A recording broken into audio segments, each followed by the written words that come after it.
আজকে তোমাদের সাথে শেয়ার করব ঢ্যাঁড়সের দুর্দান্ত এক রেসিপি। ঢ্যাঁড়সের এই রেসিপির সাথে গরম ভাত হোক বা রুটি পরোটা যে কোনো কিছুই দুর্দান্ত লাগে খেতে।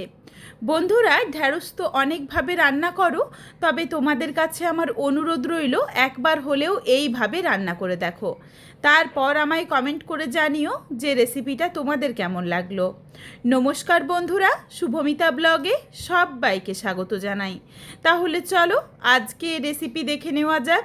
তবে কেউ স্কিপ করো না, স্কিপ করলে আমি কি পদ্ধতিতে রান্নাটা করলাম বা কখন কোন মশলার কিভাবে কতটা পরিমাণে ব্যবহার করলাম সেটা তোমরা মিস করে যাবে, তখন হয়তো খেতে এতটা ভালো হবে না। এখানে আমি প্রথমেই একদমই নরম দেখে ঢ্যাঁড়স নিয়ে নিয়েছি। এই রান্নার জন্য অবশ্যই নরম ঢ্যাঁড়সের ব্যবহার করতে হবে। নরম ঢ্যাঁড়স কিভাবে চিনবে সেটাও বলে দিই, যারা ঢ্যাঁড়স কিনতে পারো না বা জানো না সঠিকভাবে। ঢ্যাঁড়সের পেছনের দিকের বোটাটা ভেঙে নিলেই কিন্তু যেটা সহজেই ভেঙে যাবে সেটাই একদম নরম ঢ্যাঁড়স।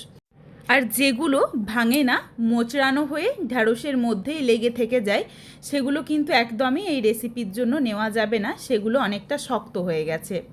ঢ্যাঁড়সগুলো গোটা অবস্থাতেই ধুয়ে নিয়েছি, তারপর গোটা গোটা রেখে কেটে নিয়েছি। দুদিকটা কেটে ফেলে দিয়ে গোটায় রয়েছে ঢ্যাঁড়সগুলো, শুধু সামান্য একটু করে মুখের দিকটা চিড়ে নিয়েছি যাতে মশলাগুলো ভালোভাবে ঢুকে। আর একটা মাঝারি সাইজের আলু একদম ছোট ছোট টুকরো করে কেটে নিয়েছি। কড়াইয়ের মধ্যে অল্প পরিমাণে সর্ষের তেল গরম করে প্রথমেই আগে ছোট ছোট করে কেটে নেওয়া আলুগুলো দিয়ে আলুর স্বাদ অনুযায়ী লবণ দিয়ে নাড়াচাড়া করে আলুটা বেশ একটু লালচে করে ভেজে নেব। নাড়তে নাড়তেই দেখো আলুর মধ্যে কিন্তু সুন্দর একটা হালকা লালচে রং ধরে গেছে। যেটুকু জল বেরিয়েছিল লবণ দেওয়ার জন্য আলু থেকে, সেই জলটাও শুকিয়ে গেছে।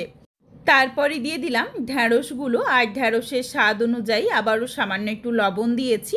লবণ দিয়ে নাড়াচাড়া করে মিশিয়ে নিয়ে এরপর কিছুক্ষণের জন্য একটু ঢাকনা দিয়ে আলু আর ঢ্যাঁড়সটা ভেজে নিচ্ছি। ঢ্যাঁড়স এমনভাবে ভাজবো যাতে খুব বেশি লালচে রং না ধরে, তাহলে কিন্তু ঢ্যাঁড়সের যে একটা সুন্দর সবুজ রং সেটা নষ্ট হয়ে যাবে। এদিকে এটা ভাজতে ভাজতেই কিছু মশলার পেস্ট বানিয়ে নিচ্ছি। একটা বাটিতে নিয়েছি 1.5 চামচ পরিমাণে পোস্ত, হাফ চামচ চার মগজ। এখানে কিন্তু তোমরা চার মগজের পরিবর্তে চাইলে কাজু বাদামের ব্যবহার করতে পারো, তবে চার মগজ বা কাজু বাদাম সবসময় হাতের কাছে থাকে না, তাহলে কিন্তু অবশ্যই শুধু পোস্ত দিয়েও এই রান্নাটা করা যেতে পারে। যে এই মশলাটা মিক্সিং জারে নিয়েছিলাম পোস্ত আর চার মগজ, এগুলোকে প্রথমে আগে শুকনো অবস্থাতে গুঁড়ো করে তারপর সামান্য একটু জল দিয়ে বেটে রেখেছি। তারপর ওই মিক্সিং জারেই দিয়ে দিচ্ছি কয়েকটা কাঁচা লঙ্কা। তোমরা যেমন ঝাল খাবে সেই বুঝে কাঁচা লঙ্কা দিয়ে নিও। আর খুবই অল্প পরিমাণে আদা রসুন, রসুন প্রায় 5-6 কোয়ার মতো দিয়েছি, আর আদা হাফ ইঞ্চেরও কম পরিমাণে দিয়েছি। দিয়ে দিলাম একটা ছোট্ট সাইজের টমেটো। এগুলো দিয়ে এগুলোকেও একটু দানা দানা রেখে বেটে নেব। জল দিইনি, জল ছাড়াই দেখো ঠিক এইরকম যেন একটু ছিপড়ে থাকে এইভাবে বেটে নিয়েছি। এর মধ্যেই দেখো আলু আর ঢ্যাঁড়সটা কিন্তু প্রায় ভাজা হয়ে এসেছে, বেশ খানিকটা জল ছেড়েছে, তবে এই জলটাকে আরেকটু শুকিয়ে নিতে হবে, তা না হলে এই সবজির যে একটা কাঁচা গন্ধ সেটা থেকে যাবে। কিছুক্ষণ পর ঢাকনাটা খুলে নিয়েছি, সুন্দরভাবে দেখো বেশ একটু হালকা করে ভাজা ভাজা হয়ে গেছে, কোনো রকম আর সবজির মধ্যে জলটা নেই। ঠিক এইভাবেই হালকা করে ঢ্যাঁড়সটা ভেজে নিও, তার কারণ একদম নরম ঢ্যাঁড়স খুব বেশি সময় নিয়ে ভাজলে তখন আবার লালচে হয়ে যাবে আর রান্না করার পর গলে যেতে পারে। এমনভাবে রান্না করব যাতে বেশ গোটা গোটা থাকে সবজিগুলো, তা না হলে রান্নাটা একদম হরহরে হয়ে যাবে। কড়াইয়ের মধ্যে থেকে সবজিটা তুলে নেওয়ার পর যেটুকু তেল ছিল এই তেলেই রান্নাটা করে নিচ্ছি, আর তেল দিচ্ছি না। তেলের মধ্যে ফোড়নে দিয়েছিলাম 1 চিমটি কালো জিরে। কালো জিরেটা ভালোভাবে ভাজা হয়ে যাওয়ার পর দিয়ে দিয়েছি একটা মাঝারি সাইজের পেঁয়াজ, একদম ছোট ছোট করে কুচি করে নিয়েছি। পেঁয়াজ কুচি দিয়ে নাড়াচাড়া করে পেঁয়াজটা বেশ একটু লাল লাল করে ভেজে নিয়েছি। ঠিক এই রকম যখন একটা লালচে রং ধরে যাবে সেই সময় দিয়ে দিলাম বেটে রাখা মশলার পেস্ট, যার মধ্যে ছিল টমেটো বা আরও যা যা মশলা দিয়ে আমি পেস্ট বানিয়ে রেখেছিলাম। বাটা মশলা দিয়ে পেঁয়াজের সাথে গ্যাসের ফ্লেম লোতে করে বেশ কিছুক্ষণ সময় নিয়ে কষিয়ে নিয়েছি। যদিও তেলটা খুবই অল্প ছিল, এই জন্য কড়াইয়ের মধ্যে ধরে যাচ্ছে, তবে এতে কিন্তু কোনো সমস্যা হবে না। মশলার কাঁচা গন্ধ চলে গেছে। এরপর এখানে কিছু গুঁড়ো মশলা দিয়েছি সামান্য একটু হলুদের গুঁড়ো আর সামান্য পরিমাণে ধনের গুঁড়ো, জিরের গুঁড়ো। এই রান্নাতে আমি আর লঙ্কার গুঁড়ো ব্যবহার করছি না। যেই কাঁচা লঙ্কাটা বেটে দিয়েছিলাম এতেই কিন্তু ঝাল হয়ে যাবে। ভালোভাবে যখন এরপর গ্রেভিটা ফুটতে শুরু করেছে, বেশ খানিকটা জল দিয়ে দিয়েছিলাম। সেই সময় দিয়ে দিয়েছি ভেজে রাখা আলু আর ঢ্যাঁড়স।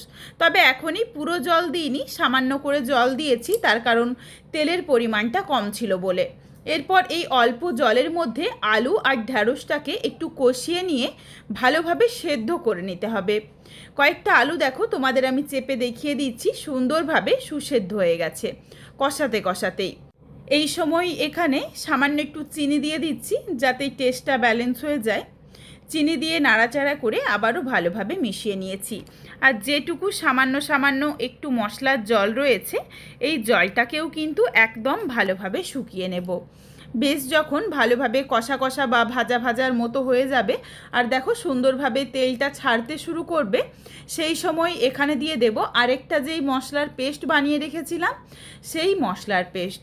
মশলা দিয়ে নাড়াচাড়া করে ভালোভাবে মিশিয়ে নেব। তবে এখানে মশলার বাটি ধোয়া আরও একটু জল দিয়ে দিলাম। এরপর তোমরা যেমন গ্রেভি রাখতে চাও সেই বুঝে জলের পরিমাণটা কম বা বেশি করে নিও। নাড়াচাড়া করে ভালোভাবে মিশিয়ে নিয়েছি। এরপর এখানে ঢাকনা দিয়ে আবারও মিনিট 3-4 সময় নিয়ে রান্নাটা করে নেব। একদমই শেষের দিকে দিয়েছি পোস্ত বা চারমগজ বাটা, এই জন্য কিন্তু সুন্দর একটা ফ্লেভার থাকবে আর স্বাদটাও বেশ ভালো থাকবে এই মশলাটা দেওয়ার জন্য। প্রায় মিনিট 3 মতো একটু রান্নাটা করে নিয়েছিলাম। আমি এই রকম একটুখানি মাখো মাখো রাখবো, একদমই শুকনো করব না। গ্যাসের ফ্লেমটা অফ করে দিলাম। গ্যাসের ফ্লেম অফ করার পরে দিয়ে দিলাম 1 চামচ পরিমাণে ঘি। এই রান্নাটার সাথে একবার ঘি দিয়ে দেখো, বেশ ভালো লাগবে। যেমনই সুগন্ধের তেমনই ভীষণ সুস্বাদু এখানে। তবে যারা ঘি খেতে একদম পছন্দ করো না, তারা চাইলে কাঁচা সর্ষের তেলও দিতে পারো। এরপর তোমাদের পছন্দ মতো করে তোমরা বানিয়ে নিও। এখানে আমি ঠিক এই রকম সামান্য একটু গ্রেভি রেখেছি। তবে তোমরা চাইলে আরেকটু পাতলা করে ঝোলের মতোও করতে পারো, বা যারা চাইছো আরেকটু শুকনো তরকারি খেতে, তারা চাইলে কিন্তু শুকনোও করে নিতে পারো। রান্নাটা দেখো দেখতেই কতটা লোভনীয় হয়েছে। এই রান্নাটা গরম ভাত বা রুটি পরোটা যে কোনো কিছুর সাথেই বেশ ভালো লাগে খেতে। একবার হলেও এইভাবে ঢ্যাঁড়স রান্না করে দেখো, তারপর আমায় কমেন্ট করে জানিও যে রেসিপিটা তোমাদের কেমন লাগলো। এই রেসিপিটা তোমাদের যদি ভালো লাগে তাহলে লাইক করো, শেয়ার করে বন্ধুদের দেখার সুযোগ করে দিও। তোমরা যদি আরও এই ধরনের নিত্য নতুন ঘরোয়া রেসিপি দেখতে চাও তাহলে অবশ্যই আমার চ্যানেলটিকে সাবস্ক্রাইব করে পাশে থাকা বেলটি অন করে অল নোটিফিকেশান অন করে দিও, যাতে আমার প্রত্যেকটা রেসিপির নোটিফিকেশান সববার প্রথমে তোমাদের কাছে পৌঁছে যায়। আর অবশ্যই চ্যানেলটিকে হাইপ করে দিও যাতে আমি আরও এগিয়ে যেতে পারি, তোমাদের সাথে আরও নিত্য নতুন ঘরোয়া রেসিপি শেয়ার করতে পারি। আবারও দেখা হচ্ছে নতুন কোনো এক ঘরোয়া রেসিপি নিয়ে। পরবর্তী রেসিপি দেখার আমন্ত্রণ রইল। পুরো ভিডিওটা দেখার জন্য অসংখ্য ধন্যবাদ। তাহলে আজকে আসি, সবাই ভালো থেকো, সুস্থ থেকো। আবারও দেখা হচ্ছে কিন্তু নতুন কোনো ঘরোয়া রেসিপির সাথে।